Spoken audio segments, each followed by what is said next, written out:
तर हे असं ताट मी मोठ्या साईजचं याच्यासाठी घेतलेलं आहे. खूप असं शोधलं आणि हे मला शेवटी भेटलं आणि याचा वापर मी अळूची पानं ठेवण्यासाठी करते.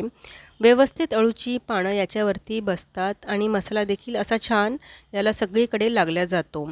तर हे ताट नव्हतं तेव्हा मी कोळपाटावर किंवा आपल्या घरामध्ये मीडियम साईजची ताटं असतात त्याच्यावरती पानं ठेवून मी मसाला लावायची. परंतु त्यावेळेस काय व्हायचं पानामध्येच कमी जास्त मसाला लागायचा किंवा पानं अर्धी खाली. तर त्याच्यामुळे अळूची वडी बनवायला फार कंटाळा यायचा. पण ह्या मोठ्या ताटावरती व्यवस्थित पानं बसतात आणि मसाला देखील सगळीकडे लागला जातो. त्यामुळे अळूची वडी बनवायला छान वाटतं, टेन्शन येत नाही.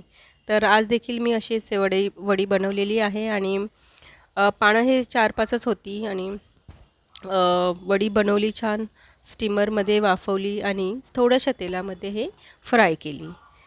तर बघा कशी